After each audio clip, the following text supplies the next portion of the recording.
I'm Gab. He's Jules. Grey skies over West London, but not over the studio, Jules, because No. we're here to brighten it up. What a Yeah. show we have! A lot going on. Last minute heroics on that man Darwin Nunez, and they Oh, said he couldn't yeah. score. Arsenal held at home. Barcelona dropping points. New leader in La Liga.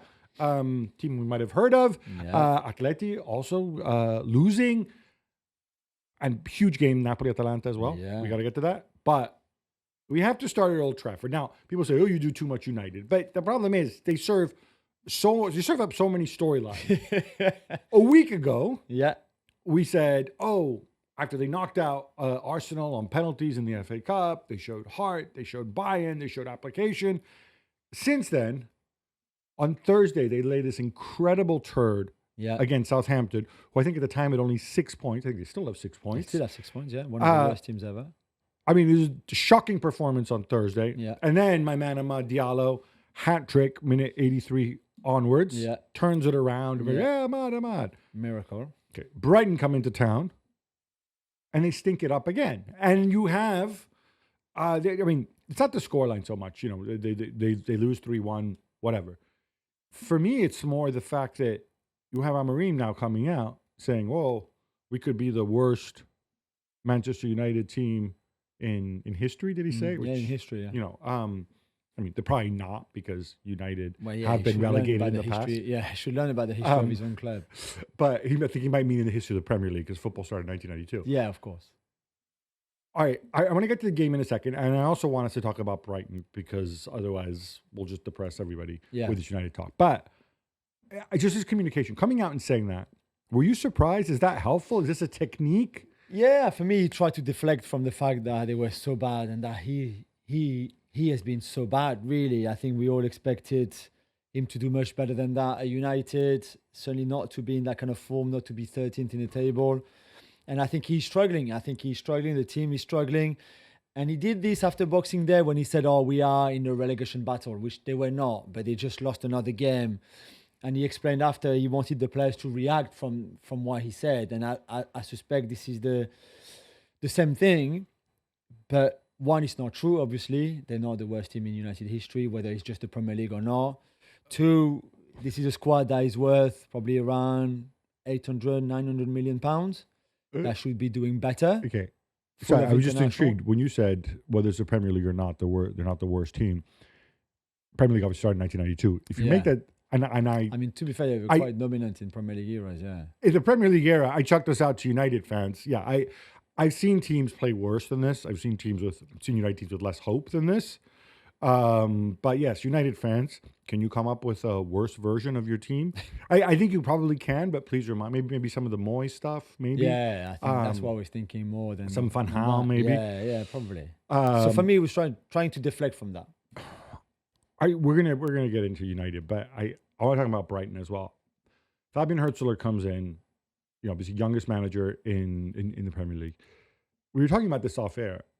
You said I didn't think Brighton were that good with the ball. Yeah. And if Brighton aren't that good with the ball on a game like this, where they didn't just limit United to one goal, they limited United to very, very few chances. I don't even know what the XG were if you exclude the penalty, but I'm sure it wasn't much. Very low. They had one shot on target, that was the penalty. Then what does that say, really? No, I think it says that how bad United were, but this is a Brighton team that before they beat Ipswich in midweek and then United this weekend, they hadn't won in 8 in the Premier League. So they were on a slide. Sorry? They were on a slide. Yeah. 0 win in 8 in the league is just, but they were still mid-table because they had a lot of points before. They had good games before. It's still a young team with a young manager, so you can expect the highs and the lows really, and the up and down. And a lot of guys still injured as well. Yeah, they've got injuries. They also have a player like Baleba, for example, who we both love, who at times, because he's still learning very much, sometimes will dominate games, sometimes will be maybe not as dominant as he should be considering his talent. So, which is normal for a team like that. But I just thought you could see them playing much better with the ball, and they have certainly earlier in the season than what they did at Old Trafford, and yet they could have scored 5 or 6 goals. Yeah, I think Brighton's style of play is also kind of high risk, high reward. So you will get some screwy results as well, where maybe they dominate the play and things don't go their way. But we're going to break down United a little bit more after break. I cannot fathom how we are in this situation. All this on the Gavin Joe's podcast. All right, Joe's.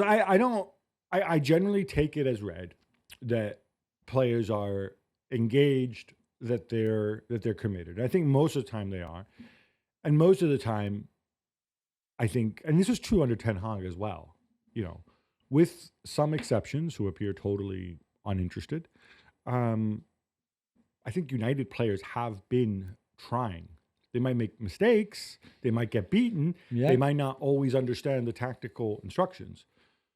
What gets me, though, is, and I feel really stupid for saying this. Remember not that long ago I said, oh, look, he's got this 3-4-2-1 system, and really everybody seems to understand their positions, and there's really only two spots that he really needs to upgrade. I mean, you can upgrade every position, obviously, but in terms of guys who fit, possibly the center forward, because Højlund's not having a happy time, and possibly, he likes to have one wing back and one sort of attacking winger, playing as a wing back, if you will.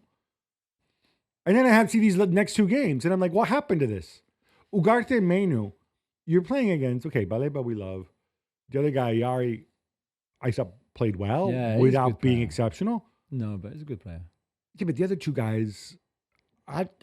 I would repeat what I say all the time, and I said it again on the FC show, both on Thursday night and on Sunday night. It's easier to put a defensive plan together. And the draw at Liverpool and the draw at Arsenal, it was a draw that you won the penalty shootout, but they're two draws. Those draws are with a defensive shape, with a defensive mind, with a defensive structure that let you play with a low block in a 5-4-1 formation, then countering that opposition, whether it's Liverpool or Arsenal, with Bruno, with Ahmad, with Garnacho, Zirkzee, Holland, whoever you want, doesn't matter. This is much easier to put together than, hey, we are home against Bournemouth or Newcastle or Brighton or Forest and Southampton. We can't defend. This is not what you do, not Old Trafford, not against those teams. But you struggle with the ball. You struggle to create anything. You struggle to put 4 passes together in the final third. You don't have that right now. And that's why I'm wondering. I love Amorim. I love what he did at Sporting. I was really hopeful when he arrived. What have they been doing for the last 3 months? He arrived in November, Gab. So, well, first of all, I want to be unkind here, but all those teams that you mentioned, except for Southampton and Brighton, who actually beat them, the other ones are all in the Champions League spots or like 1 point. They were better than United. That's it. But yeah, well, he says, oh no, it's not about this. This is what gets me about what he said. And I think it's difficult communicating with the media. Also, it's difficult for him. He's a younger manager. Sporting, you are under a big spotlight, but equally he did win the title twice in 4 years. So it's like, he came out and says, oh no, it's not about having more time to train. And I'm like, dude, you can't say we're terrible and then not give me an explanation. Yeah. Why? Surely it is about having more time to train and work together. Yeah. Because if it's not that, why are you there? Right? Yeah. Because it's, people will say, oh, the players are pants. I don't think the players are that. I generally don't think the players are that bad. They're all international players. They are all international players. There's not one of them who doesn't play for his country. Right. And that can mean... and I know, but they don't play for well, go ahead, countries. Say it. Oh, you want to say it. Okay. All right. And I mean, so most of Brighton's players are also internationals. But what gets me, though, is I would have expected some patterns of play going forward. And we saw a little bit against Southampton. I am kind of lumping the two games together because I think there's a lot of commonality between the two, leaving aside that they won one and lost the other. In Southampton, he started with Ahmad in that wing-back role. He had to because Diogo was suspended. Yeah. Felt to me like here, he's like, all right, I need to start grinding out results, and I can't mess around. Brighton at home. Diogo comes back. Diogo straight back in the starting lineup. That's a conservative approach. And I don't think that plays too well. And it sends a message that you're not taking the game to the opposition. And then you're one mistake away. The first goal... I don't think they can. The first goal is basic stuff. I mean, you don't when you've got a medium, even a medium block like that. When you lose the ball in the opposition half, you have to at least send. You either have your defenders drop off, or you send somebody to stand in front of the player with the ball, so he can't just. I mean, Baleba's pass to Mitoma. Yeah. It was the easiest thing in the world for him. Yeah, and I think maybe where I'm the most disappointed, really, the patterns of play with the ball, it can take a bit of time. Okay, I get that. But the pressing, as in pressing, so you don't have the ball, the other team has the ball, and all you want to do is put them under pressure and you go and press to recover the ball. This is something that outside of running and knowing how to run and where to run as players, this is all you have to do. There's nothing, I need the ball, I need to control it well, I need the options when I'm on the ball. No, this is, Gabby, you have the ball, I'm the one triggering the press, I'm going to go at you at full pace, and then they have nothing of that. And I'm just like, his sporting team used to press so well. There's no reason why this United team can't do it. Bruno can press, Ahmad can press, Zirkzee can. They can all run. They all, for most of them, quite young, outside of Evans and Maguire, maybe. Right. And they just don't press anything. The third goal, I know we can blame Onana. It's a bad mistake, okay. But before that, the way Brighton built up from the back, go through the United team as literally they were cones on the pitch. It looked like a training drill for Brighton, that third goal. And I'm like, but this should be sorted by now. They should be pressing much better. And they still don't. And I'm like, again, what are you doing? And when we're talking about this now, you're not talking about super sophisticated high press with like the trigger and the trap and whatever. We're talking about something as basic because you don't even need to. You're just talking about having a press in the middle of the park. That's when you start engaging, right? Yeah. Which every team does. And I don't understand. Ugarte was sold to us as this guy who runs like a maniac all over the pitch. That went away. Kobbie, all right, now I'm starting to think Mark Ogden was right. Kobbie Mainoo does not have the athleticism to play that role. But after the Liverpool game, Gabby, we said he could. I remember us saying I know. Now he shows us 2 games in a row where. But it's a different style of game, this one, again, than the Liverpool. And we go back to that. It's easier for Ugarte and Mainoo to have the 3 behind so close, the 2 inside 10 in front of them so close, to often be facing the ball and not receiving with their back to goals. Because of the way they were defending. This was different, and they struggled, but they struggle in all those kind of games too. All right, I do have some ideas, but first I wanted to mention Lenny Yoro, not a good game at all. No, it was not good against Southampton either. Suleiman destroyed him. What's the problem? Like teething, young. Yeah, blah, blah, I don't blah. know. I think that he shouldn't get beaten for athleticism either, because. No, but then Suleimana is so quick, Mitoma is so quick, and I would take Yoro over Kaoru Mitoma in a full race any day of the week. Never, I would never. I think Mitoma is quicker than Yoro. Yoro is much taller and much bigger. Right, and the Olympic sprinters are notoriously little guys. I think Mitoma is faster than Yoro. Over 30 meters. Do you think Mitoma's going to outrun Yoro? I think so. Yeah, like Suleimana. I just think well done to both of Brighton and Southampton to isolate him, because I also think that he's still young and this is all new to him, and he's also discovering a team that is not functioning well. And for him, he looks lost to me in that back 3. All right, a little bit of positivity corner to end this. From a United point of view. Yeah. So Mazraoui, I forget what the play was. I think it might have been one of the goals. He absolutely goes and takes a header off the post, right? He goes and I thought to myself, he's either going to break the goalpost or we're going to have a broken Mazraoui. Whatever else you want to think, you cannot fault that guy's commitment, right? Zirkzee, I thought was reasonable. Yeah. When he came on, that was good. Should he be? He started. Okay, but should he be starting at center forward? Because when he starts at center forward, people are like, "Oh, he's clumsy." I thought he was okay in this game, starting. Should he maybe be starting as one of the 10s, and then you put Amad Diallo at the wing back position, and at least you play the way you want to play. If you're gonna drop points, turn into a big learning exercise. Yeah, I think that's a fair point. But do you do that away at Fulham on Sunday night on Sunday evening. I want to that the see game? reaction. I want them to look. Listen, Manchester United are not going to be relegated.